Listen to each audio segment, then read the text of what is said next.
You're listening to the Talking Headways Podcast Network. Talking Mondays. Keep moving on. Keep moving on. Talking Mondays. Keep moving on. Keep moving on.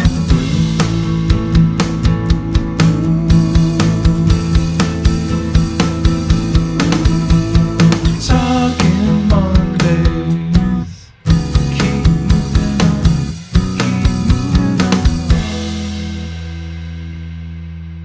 Happy Monday. This is Mondays at the Red Wire, sponsored by our super generous Patreon supporters. I'm Jeff Wood, your host, and joined by James Llamas. James. Welcome back. How are you doing? Thanks, Jeff. Great to be back again.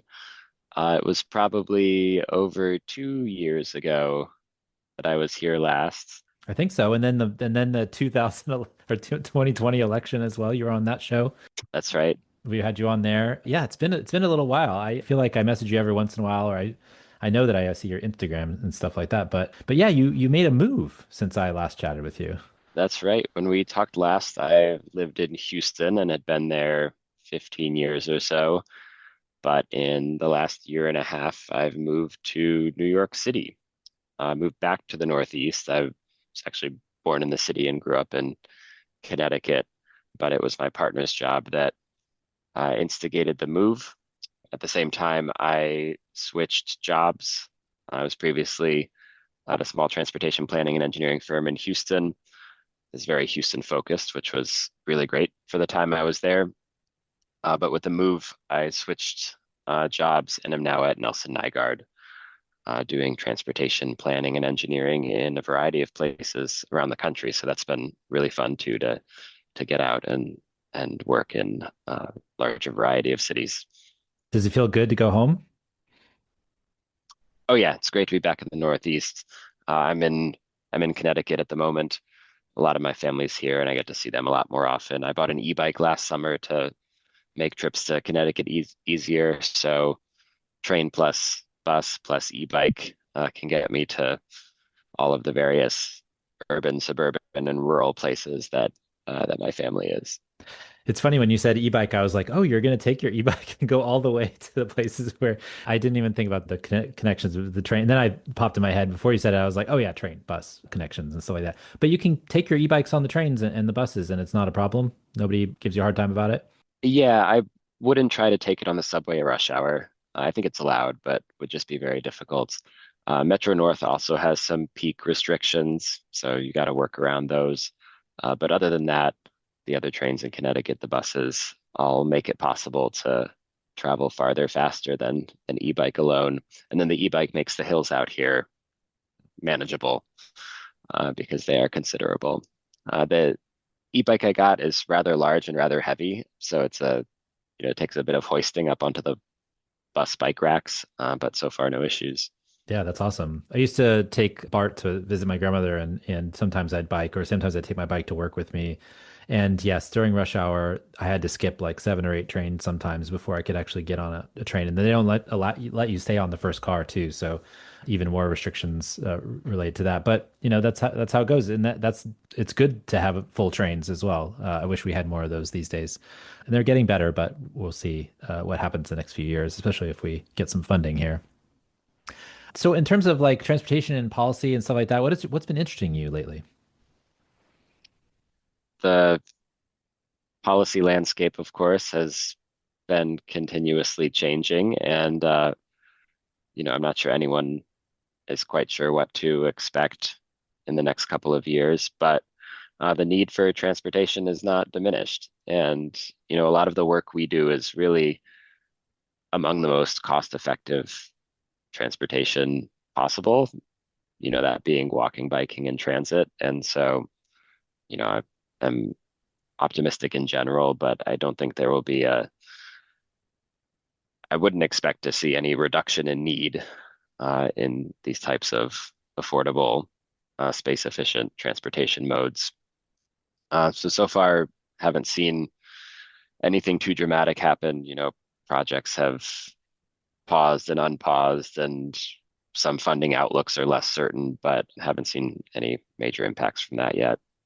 Yeah, I guess we'll see that coming up. I just want to start off. Thanks to everybody who ordered the bus and bike scarves. You guys, if you would like to order one, go to theoverheadwire.com or you can email me at theoverheadwire@gmail.com. The bike only scarves are back. Also, as we always note, you can support the show on Patreon, patreon.com/theoverheadwire, or buy books up the bookshop site, bookshop.org/shop/theoverheadwire. You can also get our Cars Are Cholesterol t-shirts and merch at bit.ly/Cars Are Cholesterol. And we strongly suggest folks sign up for our newsletter. Thanks everyone for listening. And now let's get to the show you're waiting for. This is episode 176. We're live and in session. Before we get to the show, I want to let folks know you can get the show on wherever you find your podcasts, on your podcatchers, iHeartRadio, Spotify, Overcast, Pocket Casts, and of course, Apple Podcasts. Yeah, so the news. Here are a few stories that piqued our interest from the newsletter over the last few weeks. I sent James a couple of items to start with, and it's not our usual 15 or so because it's not just me. I finally have someone to bounce stuff off of. But yeah, we've got a couple of good ones. So let's start out in Vietnam. How about that?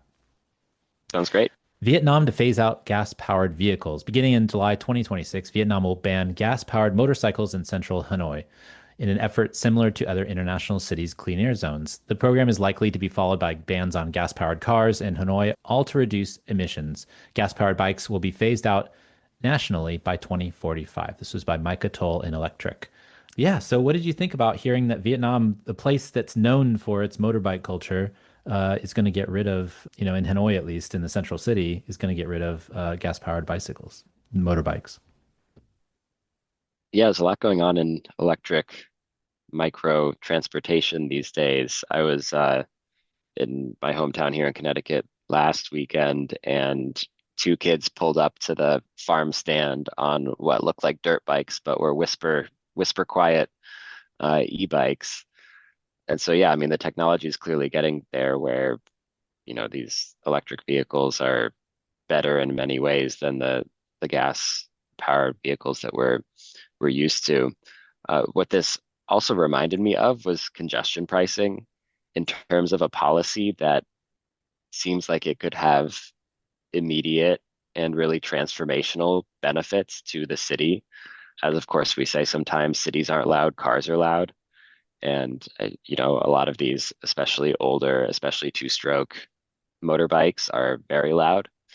And I would expect that in addition to the air quality benefits that they note, the noise pollution benefits will also be significant. Yeah, I didn't think about that much, but yeah, the noise pollution is very significant. I mean, there's so much. Just one motorcycle going by the house drives me crazy, especially when my daughter was asleep at her nap time. But here around the Bay Area, we've had these roving, groups of young people riding around on these motorbikes, and you can hear them from streets and streets over. So it's definitely, would be an improvement if everybody got to an electric bike. I also like really impressive. And you don't think about this very much, but there's so many not electric, but motorbikes on the road. I mean, 72 million as stated in the article. That's a lot of motorcycles and two-wheelers and three-wheelers that are going to be transformed over the next, couple decades. It's amazing to think about how many are operating now and what that would be like to just kind of clean up the smog, the particulate matter, just the amazing noise pollution benefits that you're just talking about. Like it's a crazy amount of vehicles. And I just, if you're not used to it, if you've never seen it, I feel like it's just like something that would blow people's mind if they actually experienced it. Yeah, the article does note that it's a particularly aggressive policy intervention. They're not just banning the sale of new ones, but they're saying that within the ring road in central Hanoi, you won't even be allowed to operate a gas-powered motorcycle or motor scooter. So that could create some challenges. People who currently rely on those to get into that area will either have to buy a new one or find another mode. The electric scooters it noted are only 5% of the new scooters sold currently.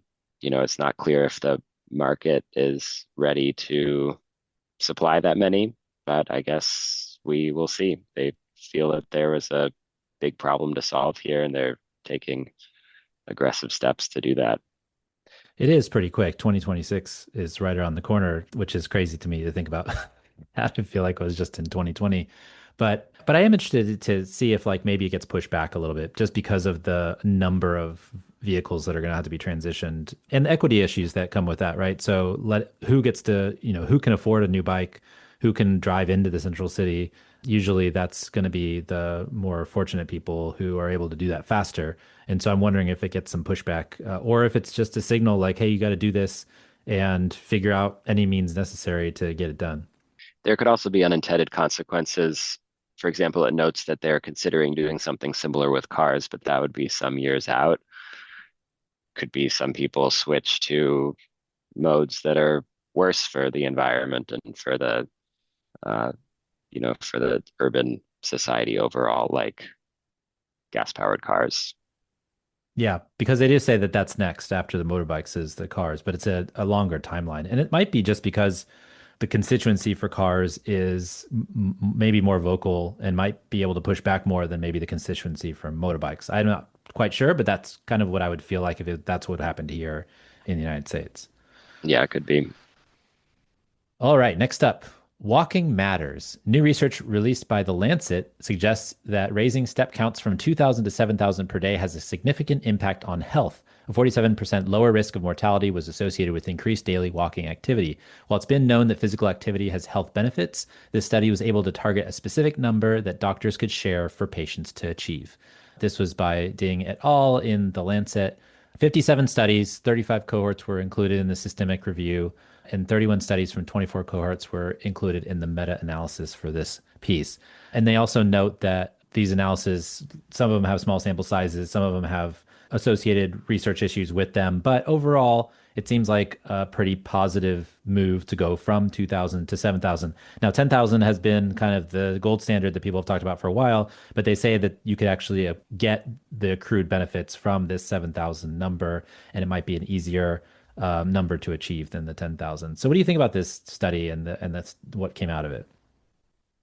Yeah, as they note, the 10,000 step number has kind of become the rule of thumb or the conventional wisdom as a healthy amount, but that there hadn't been a lot of investigation into where the inflection points are. And they said that on a number of these, they noticed an inflection point around 7,000 steps. And so if a lot of those same benefits can be achieved at activity level that's more realistic to more people, or more applicable to more people's lifestyles or situations as they grow older, for example, then I think that's really useful information. I thought some of the results on particular types of disease were interesting and seemed to align with the what we would expect in terms of, what's the word I'm looking for? Genetic versus what is lifestyle related. For example, the effect on cancer incidence was non-significant. It was about a 6% effect, but on cancer mortality was a 37% decrease. So, while there's certain types of ailments that are going to afflict us, no matter what we do, it can still improve the outcomes when those things happen. 47% lower risk of all-cause mortality, 25% lower risk of cardiovascular disease, 47 lower risk of cardiovascular disease mortality. Like you said, the cancer incidence, 6%, which is non-significant, 37 lower risk of cancer mortality, 14% lower risk of type 2 diabetes, 38% lower risk of dementia, 22% lower risk of depressive symptoms, and a 28% lower risk of falls, which was really interesting to me as a non-practicing runner. I imagine that I need to maybe get my more steps, so my my bone density doesn't reduce and my muscle mass does not reduce as well, because I feel like that strength that comes from walking can probably help people from keeping on falling, which is it was an interesting finding as well. So that's a lot of different and disparate kind of places to come from in terms of like what they were looking for and the impacts. So it seems to be that walking is very beneficial. Yeah, it's interesting in both, physical, but also emotional and mental health. areas.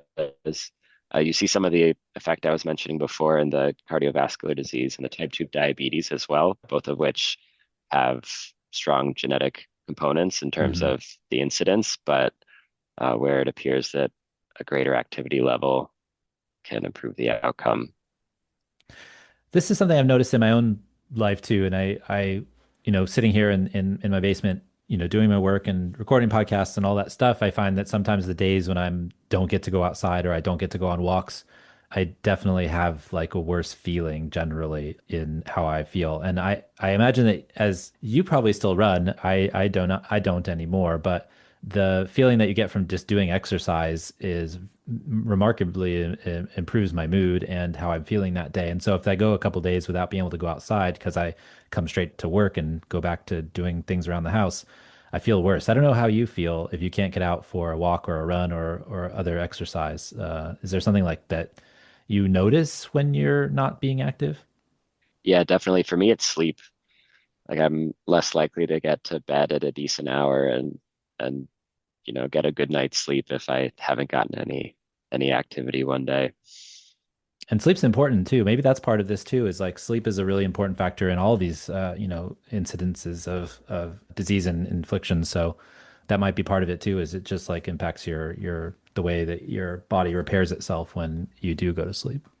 Yeah, I think a lot of these health, physical and emotional and mental health components are interrelated, and that can make it difficult to separate the causes and effects. So that was definitely a question I had about the study is physical activity correlated with other things that are also causing some of these effects? Are people that are more active more likely to be more affluent or, other things that sort of compound the effects we're seeing? Yeah. That makes sense. Also, they didn't really note in here anything related to the walking speed or the cadence as to how that might impact. So, if you're a speed walker or you're a fast walker or you're walking for exercise, you might end up walking like harder, get your heart rate up a little bit more than if you're just kind of strolling around or walking from place to place at a leisurely pace, trying not to get sweaty. They did note that that was not something that they were, they didn't include, or it wasn't included in a lot of these studies too. Maybe a new one will come across the news list in a year or two that starts to address that. They always do. They always do. All right, next up, Race the Late. Transit advocates in Seattle showed up in droves to race the Route 8 bus, one of the busiest and consistently late in the system. The race segment they chose is supposed to take 7 minutes by bus and 13 minutes on foot. The race resulted in the crowd beating the bus by 5 minutes, with the racers finishing in 16 minutes versus the bus in 21 minutes. A second bus made a surprise appearance a minute later because of bunching. This was by Michael Smith in Seattle Transit blog. This was pretty cool. One night I was on Blue Sky and just kind of milling around, and a lot of people were talking about this race that happened, and I was like, oh wow, that's amazing. That's awesome advocacy kind of move to show that how slow this bus is going during rush hour. Yeah, I love this. I saw it on social media first as well. So it's fun to see the summary of what transpired. I had to go check the distance because they didn't note it in the article, but it was just over half a mile. And so the scheduled speed of this bus was 4.7 miles per hour. And I guess it achieved about one third of that. So we're talking really, really slow. The What it reminded me of was a gag, I guess, that never got around to doing in Houston when we were working on the 82 Westheimer, which is the busiest bus line in Texas. We were working on a speed and reliability project for it that I think is still under construction. But it has similar issues where, especially getting out of downtown in the peak, you're talking like 4 or 5, 6 miles an hour average. And as you alluded to, we both used to run competitively. And so even looking at the 19-mile end-to-end average speed, it got my competitive juices flowing. And especially starting at the downtown end, you could definitely build a lead on it. And I thought it would be interesting to see how far you could stay ahead of it. It would probably catch up a little bit through River Oaks, but then it would get bogged down again in the Galleria, and you could see how long you could get out Outer Westheimer before the bus could catch up on the 45-mile-an-hour strode. So how fast are you going when you're thinking about like, how fast could you go for that distance? Like, do you think about 6 minute miles, 7 minute miles? What's the rate? Yeah, so the tricky part would be to decide whether you have to follow traffic laws or not, because the lights would slow you way down. But yeah, I mean, depending how far it is these days, over 4 miles, I can do 5:30s, but That's longer good. distances would be slower, of course. Yeah. No, but yeah, I mean, that's the hard part too, is like if you get into rhythm, it's easier to keep up the same pace. But if it's like start, stop, it's a little bit harder. It's a little jankier to try to keep up. But that's a really good idea. I hadn't thought about it. Maybe like, maybe it should be like a cross country challenge for different schools in different cities around the country. Like see if you can beat your slowest bus route and just show how horribly slow these things go. Because there's a number of times where I feel like in Austin, when I was at my peak, there were a number of times where I'm sure we could have beaten like the number one bus or something up because of the traffic that happened on Guadalupe near campus or something along those lines. It's just like ridiculous how slow they go. And then especially for this one, I mean, Yeah, this Route 8 says like they say that the average speed is 3.5 miles an hour generally at that, especially at that intersection where it basically acts as like an access to the freeway. And so all these cars are waiting. And then there's a bunch of light cycles that you can't happen because you have to turn right. And it just is a huge mess. yeah. So I think this was a fantastic way to draw attention to the issue. Talking about how slow it is So, means yeah, something to some people more than others, but this was a great way to demonstrate it. I liked how the front of the group were actually dancing. They danced their way down the street, and that's what took them 16 minutes compared to the bus's 21. yeah, just dancing, just dancing. So, what are some of the improvements that they might want to make in order to like speed this up? It's not just bus lanes because bus lanes, if they're part of a right turn lane or something along those lines, that makes it a problem too. What are some of the things? Is it queue jumps? Is it like priority lanes at intersections? Is it like something else? Because it can't be just bus lanes that would fix the bottleneck. Yeah, and in the comments, there were some comments to the effect of some of the bus lanes that they've done in Seattle and elsewhere have not been super effective. And so it's very context dependent. I'm not personally all that familiar with Anyway in Seattle, but there were comment replies saying, we just need the courage to take more space from cars.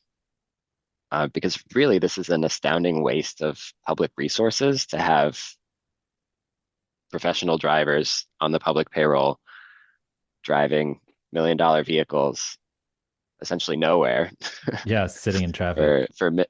for minutes on end, a real challenging choke point. Have you ever seen Doctor Who? Did you ever watch the old, like kind of the more modern one, but like not maybe not the more recent seasons? But I think that when it got rebooted, there was like a couple of seasons there where there's one episode where there was this like perennial traffic jam where everybody was stuck underground, and they were living in their cars because everybody was stuck kind of in this traffic jam that nobody knew where it started and nobody knew where it ended. But they were just like living down there and they'd had babies and they had gone through generations and stuff like that of this huge traffic jam. And it turns out that they were all just stuck in this weird kind of pothole or like this weird kind of underpass or something that got cut off. And so nobody could leave and nobody could come in. And so they were just like living there for, years and years and years. And finally, somebody released them and they all got to go wherever they were going decades after they had gotten into this traffic jam. But it reminds me of that. I always think of that episode when I hear stuff like this. The other thing I think is in terms of like what you were mentioning in terms of like the wasted resources, it feels like there's always this tension happening where we put so many resources into creating these frequencies for buses in certain cities and along certain routes. And there's always some time that comes along if we make these improvements that we can actually save a lot of money and then actually increase the headways by improving the speed of the buses and not have to, you don't have to spend more on operations cost because if you speed the buses up, they can do more runs. And if they can do more runs, they can be more frequent. And if they can be more frequent, it's more, get more riders and all that stuff just by freeing up the bus from car traffic. Yeah, absolutely. It's a virtuous cycle. The faster the bus can complete the run, the fewer buses you need on the route, or you can reinvest those buses and those drivers in higher frequency or in more connecting service. We in some of the speed and reliability work we did in Houston for their Boost program on certain routes, there was very high demand in certain times of day that warranted higher frequency.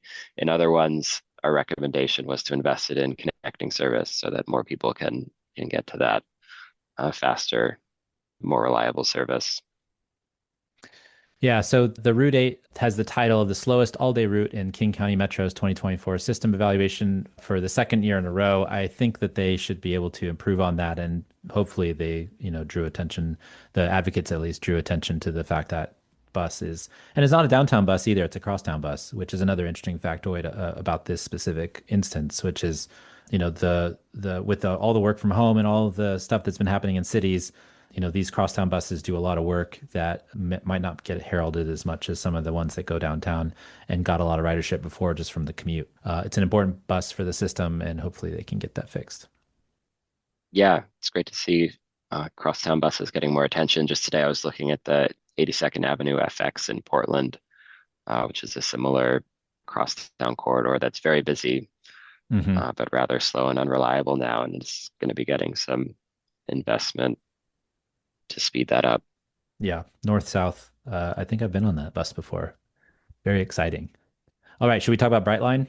Sure. This is the one you don't want to talk about. That's fine. I don't think anybody really wants to talk about death and destruction, but this was a very poignant article. High death toll on Brightline tracks. 182 people have died after collisions with Brightline passenger trains in Florida since it began operation in 2018. A detailed interactive piece by the Miami Herald looks at the death toll on the rail line and how the transportation company has failed to improve safety on the tracks and turned to some victim blaming. Local regulators and the feds are also on the hook for silencing train horns and slowing procurement for fencing and mental health crisis signage. This was in the Miami Herald. Yeah, so this is a really long article. I don't know if you were able to get through all of it. It's like, very, it's a very in-depth piece. You might have actually read it before because it was kind of all over the webs last week or a week or two or so. But I did find it really interesting, kind of looking at all the angles from that the Miami Herald folks did. There's some stuff that I didn't necessarily agree with, and there's a number of things that I did agree with. But the one thing that I don't like is all the death and destruction that happens on the tracks. It's just unfortunate, unnecessary, and something that should get more discussion as we're talking about building more rail lines in cities, especially if we're going to use existing tracks. So I'm curious, kind of your thoughts about this, like overall. Yeah, very in-depth article, very well reported, a lot of original data analysis it appeared, which is great to see, especially in this day and age. And then I also noticed they had a companion set of podcasts that I haven't had a chance to listen to yet, but we'll definitely be checking out. The data seems to indicate that Brightline is exceptional, like they're where they calculated, incidence rates per million miles operated or whatever the stats were. Like Brightline is far and away higher than the next closest corridors in the country. So at least most places aren't that bad, but clearly there's a major issue here. And it's a really tough one because is one party fully responsible? No. Are lots of parties partially responsible? Yes. And Mhm. they're all very apt to point fingers at each other. The different parties. So Brightline, the feds, the local governments, the people who are driving, near the tracks, the people who are walking near the tracks. There's just so much potential that for things to be changed from all of the folks that are there. You The could put up state, the state. Yeah, I should definitely state mention the state of DOT. Florida, state DOT, which has lots of issues over lots of roads as well. Florida is one of the worst when it comes to arterial roads and deaths in the country. But I just thinking about like the amount of crossings that there are too. That there's an incredible amount of crossings when compared with like Caltrain and others. It seems like there's just an inordinate amount, and some of that is just due to the fact that the local governments don't want to close them because they want people to have access to cross the tracks. But it also just makes it unsafe, and especially if you're going at those speeds. I know that in the story, I learned that the trains that are traveling above 125 miles per hour have to have certain safeguards. But if Brightline decides to slow down to 124 or 90 or 80 or whatever it is, they don't have to do that. And so there's like these thresholds that are somewhat arbitrary in the sense that 90 miles an hour is still fast, 80 miles an hour is still fast. 125 miles per hour is like kind of an arbitrary delimiter in that sense. But there's a lot of things that, from a safety standpoint, you can't get people out of the way fast enough at those speeds. And so that's another thing that was interesting to me is just like the differences in regulations for some arbitrary number or speed that exists on the line. Yeah, so I believe it's above 110, grade crossings are not allowed. From 79 to 110, they have to have certain enhanced features. And Brightline is operating at all of these speeds in various parts of the corridor. The A fair amount of attention was paid to quiet zones. So if certain enhanced features are installed at railroad grade crossings, like medians to prevent people from going around a queue, quad gates where there are gates that come down on the exit side of the crossing as well as on the entrance to prevent vehicles from entering from the wrong direction. Other features like that, then the FRA, you can apply to the FRA to be exempted from the horn blowing rule, which is, where trains are generally required to blow their horn at grade crossings. And I think it's certainly a factor that many of the communities along the line have applied for and been granted quiet zones. And so that, that horn is sort of one of the many layers of safety at a grade crossing. At the same time, there were some interesting facts in here that I had not been aware of. For example, only 13% of the fatalities to date have been people in cars. The vast majority of them are pedestrians and bicyclists, and more than half of the ped and bike fatalities have not been at crossings. So they're crossing the corridor in places where a locomotive would not be blowing its horn anyway. Hmm. Now, of course, even in quiet zones, if the locomotive engineer sees an issue on the tracks ahead, they are permitted to and do blow the horn. So it's not clear to me how big a factor the quiet zone issue actually is. Later in the article, it starts going in depth about fencing, and I think that is probably a bigger one. It talked about how for years the railroad pushed back on fencing, saying it was expensive and not effective. But more recently, since they were awarded a federal grant, they are now supportive of it and are going to be installing it soon. It took a long time for the money to be released, but that's supposed to be happening over the coming months. And so I think that's good news. Railroad grade crossings, I think, are particularly easy to victim blame because all of us like to think we have the sense to avoid a train that is on a track and you know where it runs and it's not going to swerve and hit you. And, it's a pretty easy place to avoid. But I think in the street safety sphere, where we're seeking to take a safe systems approach, we have to re-examine our instinct to blame the people here getting hit by a train. It talks about a couple of cases where people were hit crossing the tracks on foot, and it would have been a very long detour to get to a an official crossing. And so I hope that is accounted for when they think about fencing, that people are going to make really pretty rational decisions to cross the tracks if the alternative is a burdensome detour in the hot Florida sun, of course.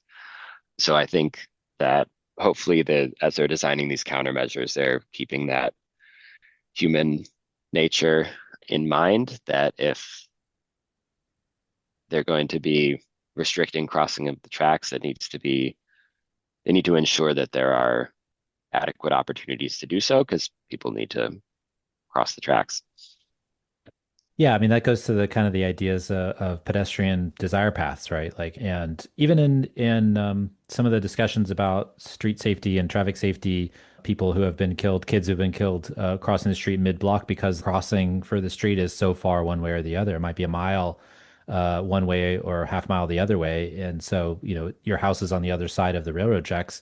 Your desire is going to be to kind of cross the tracks because it's fastest. You're saving yourself 10 minutes, 10 maybe 15 minutes of time going that way. And so there's real kind of lessons from the traffic safety world from car crossing, from road crossings and from arterial streets, similar to what's happening along these railroad tracks.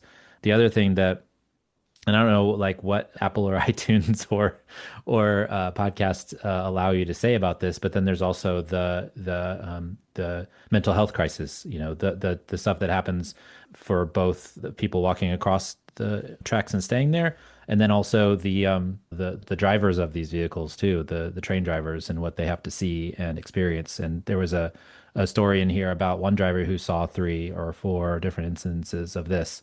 And so, that's very harrowing as well for both sides and frustrating too that we have these easy access railroads and it happens all over the country. I mean, I know Caltrain is one of the ones that's known for that too for a long time. And so that's something to consider as well.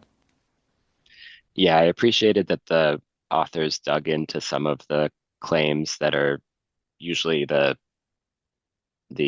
first ones made when this topic is discussed. For instance, that for a while the railroad was saying that 75% of the fatalities were suicide or drugs. And they dug a little deeper and found that medical examiners were saying only 30 to 40% were confirmed suicide, that the railroad was padding that with a suspected suicide number of their own making. But then they went further and talked to, mental health professionals who noted that the decision to attempt to end one's own life is often impulsive, and that putting small deterrence measures in place can have an effect on that. So whereas the railroad was saying, trying to say there's nothing we could have done, it was their own decision. In fact, there could be interventions that could have an effect. And the other thing is drugs. I mean, they mentioned that, one person had marijuana in their system. Was that really a factor here? Who knows? But we do know that people do consume drugs and alcohol, and we need a system that is safe enough to account for some of the mistakes that happen when people do. And so, there's a lot of attempts to deflect blame on various parts through here, and I appreciated that they were willing to dig deeper and challenge some of those. Another thing is just money, right? It's like the railroad waiting until they could get federal funding to put up these barriers. I mean, this is a privately owned railroad. They're reporting to folks who have paid for the railroad. They're reporting to the capital that has come in. They are trying to get enough money to operate continuously and not have to close down. They have done TOD and things like that, and some of it's a real estate play for the railroad, not necessarily a transportation play, to try to build up to get revenue for that. But I also wonder just like how much of it is just like the state and even locals not wanting to pay for the grade crossing or the elevated crossing or the underpass or the pedestrian walkway that goes over the top or whatever it is or underneath raising the tracks a little bit or whatever it is. That all costs money, obviously. We saw here in the Bay Area, Caltrain has done a lot of grade crossing improvements and for electrification. And it costs money. It costs money to raise a railroad track, or it costs money to lower an underpass or build a bridge. And so, you know, how much does a life? We always ask this question in transport in road discussion about road safety as well, traffic safety, pedestrian safety, bike safety, all that stuff. Like, how much is it worth to spend this little extra money for? How much is a life worth to spend this extra money to allow people to not even have to interact with the train at all? Yeah, and I think you alluded to the state, but I think Florida DOT's practices and policies here need a little bit more scrutiny. In a lot of cases, the railroad was there first. The railroad was certainly there before US 1, and some of these state roads that cross it were 11 lane jumbo surface highways. Uh-huh. The article notes that a lot of the grade crossings have, very short queuing areas. There's certain ones where repeatedly cars get stuck on the tracks because there's a intersection right in front of it, and somebody misjudges their ability to get across, and then the gates start coming down. Yes, money's an issue, but Florida DOT has clearly chosen to spend it in certain ways that have not included addressing some of these crossing safety issues. One other thing I had thought about too, and I mentioned this before we started, is just like the collisions that happen between Brightline and vehicles and people and bicyclists and all that stuff reminded me of something that happened in Houston and early on with the Metro Rail on service streets, which is there were a lot of collisions and there was a lot of scrutiny on the light rail in Houston early on because people kept cutting in front of it, people kept crashing into the trains kept on crashing into cars. And so I'm wondering, like, from a like general safety perspective of railroads and trains and vehicles, if this is something that is going to continue happening because we just don't drivers in this country just don't know the damages that trains can do, or is it just because of our or is it because of lack of knowledge about this, or is it because of just like we don't want to make the invest the money and the effort into to making sure that people understand what happens when they come across each other? Yeah, I mean, I think with trains, a lot of it is just the consequences are greater. Yeah, I think they're bigger. there's been a pretty well documented degradation of driving safety in the country in general, especially since the pandemic. And when you run a red light or make an illegal turn, most of the time nothing happens. But some of the time there's a train there and the consequences can be deadly. So, I mean, I the videos, especially of trains hitting vehicles, are spectacular and get a lot of attention. Houston Metro has worked diligently, for over a decade now to bring those numbers down, and they have, trying out different countermeasures in different places, seeing what works, seeing what doesn't. And I think, that type of approach needs to be applied more broadly, but also the overall driving culture needs to be addressed because sometimes one of these things occurs and it's really hard to picture how you would have prevented it given the type of driving behavior that seems to be acceptable now. I also wonder if it's just like us as a transportation society generally like catering to cars and just saying like, oh, well, we don't have enough money for an elevated rail or a subway. Well, in Houston, the water table is too too high in many Copenhagen places. has one. Well, that's true too, right? I've ridden that one. So, and it's automated. It's really nice. I highly suggest hopping on there if you get a chance. But we don't spend the money. We put it on the street because it's the cheapest way to go. And so we engineer everything so that cars, kind of can go everywhere. We're not spending money on other things. So we can spend them on highways or whatever else. So I wonder if it's just like the culture of auto dependence and auto centricity, motordom, as it were, that just keeps us from making these investments that can keep these collisions and these things from happening overall. Yeah, and it could also just be the ability to deflect blame. The, private railroad versus public road situation here is different than most places. In a lot of countries, it's a public railroad and a public road, and so it's very, Yeah. very clear who should address the problem. Here, because there's the ability to point fingers in different directions, there's been more of that and less action, I think. You would think though, with all the settlements that they've had to make, maybe they would be interested in spending some of that money on some of the safety measures rather than if they know it's going to continue to happen, I'm sure their insurance company is not very happy about it either. Yeah, the article notes that the railroad has not been found at fault in any of them. None have gone to trial, lawsuits, brought about because of collisions. None have gone to trial, and some of them have been settled, and we don't know what the terms of those are.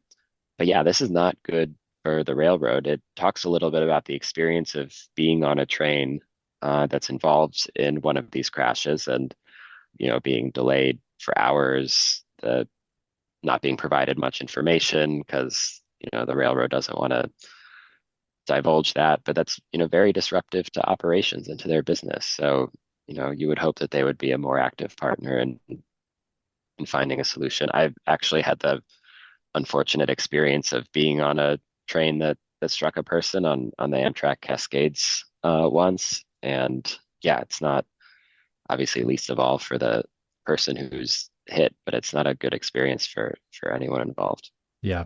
And the cost to repair their trains too. I mean, you see some of those pictures in the article of like charred fronts of trains and the cars that have just been pulverized into dust. I can't imagine the tracks and all that stuff. I just like the capital costs must be incredible as well for some of those things. All right, should we move to something a little bit more fantastical and happy? Yes, please. China's 8D magical city. Chongqing, China, is built on many hillsides, and its buildings and drastic street level elevation changes reflect that geography. For this reason, people have been flocking to what some call China's 8D magical city, which has many centers connected by transit built to be self-sustaining due to longer commutes. The city is at the center of the largest metro region in China at a population of 32 million, which is slightly higher than the population of Texas. This is by Ao Cheng Wei in Straits Times, which is a Malaysian paper. I just really like this article because I've just been interested in kind of things China over the last over the last decade or so, just from what's been happening and what you can see. And there's so many people there and so much like urban development that's been happening. It's amazing to see the development of some of these cities and some of these cities that no American or folk has heard of before. I mean, I see from time to time you see all these videos on social media of a drone flying through a canyon with towers in it and things like that, and you're like, where is that? And nobody seems to know because they didn't label it, but it's probably somewhere in China or Asia. And so this is really fascinating. This city is huge. The region is huge, I should say. So the city itself is not 31 to 32 million people. It's the region as a whole, but that's still something I think Texas is like 30 million, California is like 39 million. And so you think about it in that perspective, that's a lot of people living in a smaller space, but it has this amazing geography and amazing built environment that has resulted from it, kind of like a futuristic San Francisco of sorts, if you think about it that way. I'm curious what your thoughts are on this. If you'd heard of Chongqing before, or if you'd experienced this place yourself, or curious your thoughts. I wish I could say I was as geographically fluent and worldly enough to have known what China's largest city by size is, but I did not. But this is why I love the Daily Cities news list. As you know, I've been a subscriber for a long, long time, and often it will turn up something that I would not have found otherwise, that really expands your perspective on what a city can be. So basically, this city is built on mountains. It's a mountainous area, and they've built around that.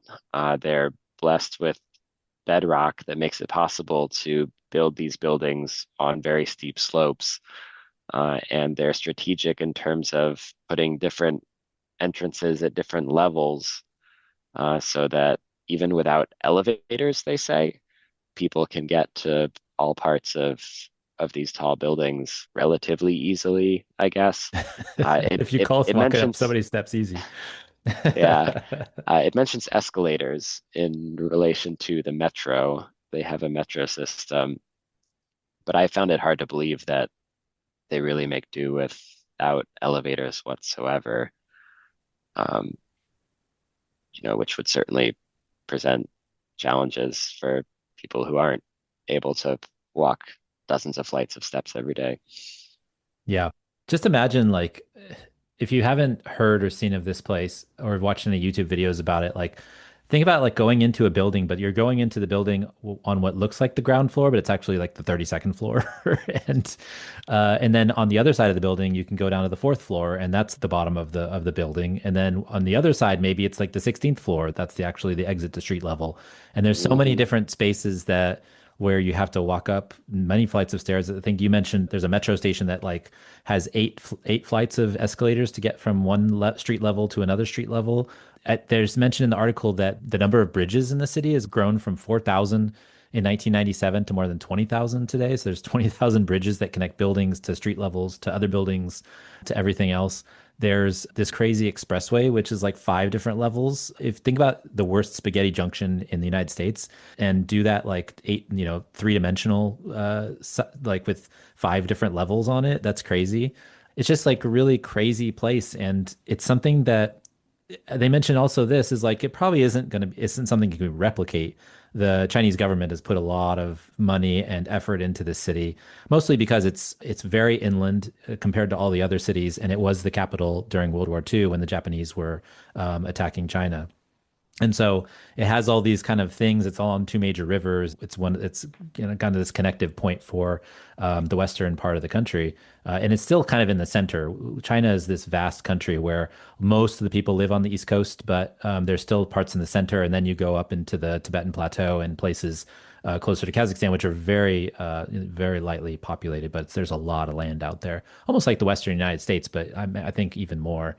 And so it's such an interesting place. I think people may have seen some pictures from this place, the monorail that goes through the building, some other things about it that might have popped up in pop culture somewhere, one place or another. But it just seems to be a magical place from a city planning perspective, anyways, where people can go and get lost in this like Cubert world of steps and entrances and buildings that are on the side of this mountain. And the other cool thing to think about is like how because of when it was developed early on, there's so many sub-centers around the city that, they're basically all self-contained. And so the transit connects all these places, but really you don't have to go anywhere else to get all your stuff done. There's all these centers have everything you need. And so it kind of reminds me a little bit of San Francisco, where we don't have the subway network that New York has, but in your neighborhoods, you can get most of what you need in the area. And so there is connectivity, but there is also kind of this part of it where you can get everything you need and not have to worry about leaving. So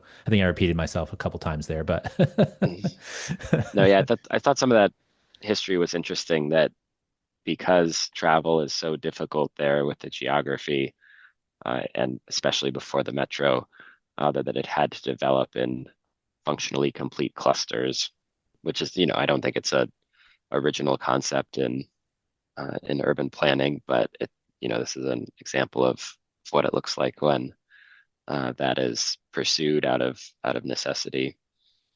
yeah. What's the place you haven't been that you really want to go around the world? Is there some place city-wise that you'd love to see, or a transportation project you'd love to see, or something that is out there that is just like would draw you to actually go somewhere, catch a flight, go somewhere and Oof, check it out? so many places.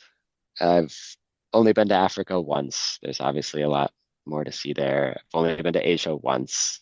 There's a lot more to see there.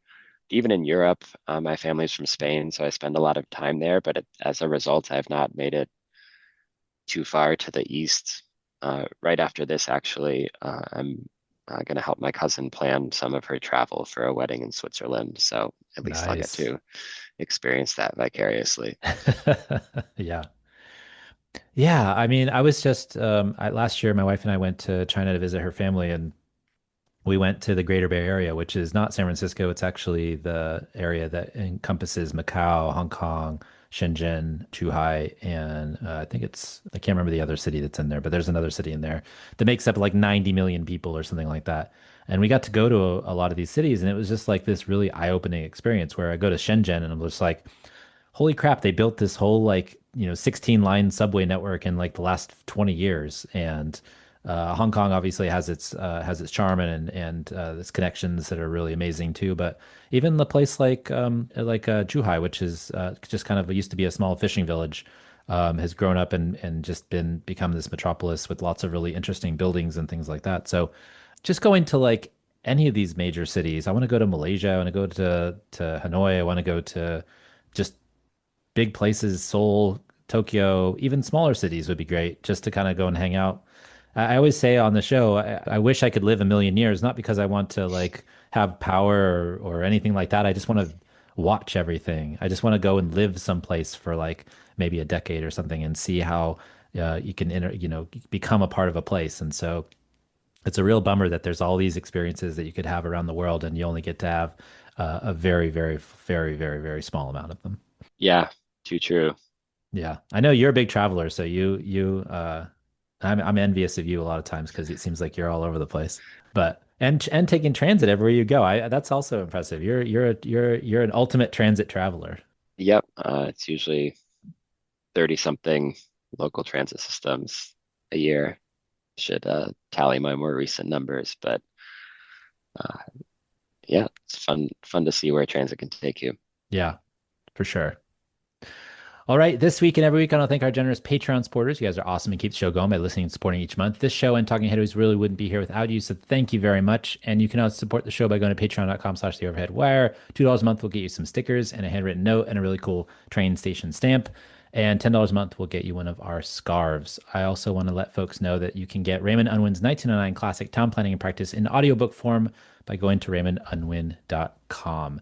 Listener questions and comments. I don't have any questions and comments this week. I did have some nice comments, but I'm not going to read them out on the air. I appreciate people writing in and sharing their thoughts on the shows, on the writing that is happening on our newsletter at Substack or wherever else you can find where we post things on social media. If you have any questions, shoot them over to theoverheadwire@gmail.com. And finally, Puppies and Butterflies is the part of the show where we talk about something fun, interesting, or maybe just didn't fit in any other sections. James, do you have any puppies and butterflies for this week? Anything making you happy or excited, or besides, planning helping a cousin trying to plan a trip to Switzerland? That sounds fun. Anything interesting in the news or that you thought was fun? For me, this weekend or last week I went to Tahoe with my extended family, my parents, my sisters, my brother-in-law, my wife and daughter. And we rode a few gondolas that are for the summertime that are usually ski lifts, obviously, but now they're just kind of viewing platforms. And then I also saw a bunch of bus only lanes for hiking paths where there's pull-offs on the side of the road. There's like a ring road that goes around Tahoe Lake, and there's a whole bunch of like bus lanes and stuff. Though I will say that small towns like Kings Beach need to price their parking appropriately because there was zero parking and there was zero parking meters. And I have a feeling that a lot of people were leaving their cars places for a long period of time so nobody could go into town and get lunch or whatever it is. So that was my transit adventure, I guess, for last week was hanging out, going on rapids, riding gondolas, hiking, things like that. So that was fun activity. Yeah, that sounds great. Here's a perhaps a better puppies and butterflies. Sure. One mode of transportation that I find very enjoyable is ferries. Hmm. So I'll usually seek out the ferries to ride no matter where I am. But there was still one well, there's probably more than one, but one ferry in the New York area that I had not ridden yet is the Sea Streak to Sandy Hook Beach in New Jersey. During the summer, you can, take their commuter ferries coming into Manhattan, but on weekdays they make a stop going back out, and on weekends they make an extra stop at Sandy Hook Beach. So biked down to the ferry landing, took it, sailed out of New York Harbor and enjoyed a day at the beach. That's So awesome. that was really lovely. Does it get a lot of ridership? Were there a lot of people going to the beach? Oh yeah, hundreds. Wow, that's awesome. I'm glad people can Yeah, use we that to get to where actually they're going. on the way back we were interested in pushing our return ferry back to the following departure, and there were three of us, and they said, "Sorry, only two tickets left." Oh, wow. So Okay. Busy next time we'll times. plan to stay a little longer. Awesome. Well, James, where can folks find you if you wish to be found? Sure. With tumultuous times in social media and my career change and everything, I've been a little quieter on the social media, but I am on a Blue Sky at James L. Llamas. So that's three L's in a row. Awesome. And you can find me on Blue Sky, Mastodon, LinkedIn, Instagram, sometimes Thread, Substack, YouTube, and of course at my website, theoverheadwire.com. And in your inbox every morning if you sign up for the newsletter. And if you are on Flickr, you can find me at Transit Nerds. I still need to update some photos from my China trip. Everything else is at the Overhead Wire. Thanks for joining us at Mondays at the Overhead Wire. Thanks to our generous Patreons for sponsoring this week's podcast. Thank you, James, for coming on the show. We really appreciate you coming back. My pleasure. Always Awesome. fun chatting with you, Jeff. Yeah, great to chat with you. And we'll see everybody next time. Talking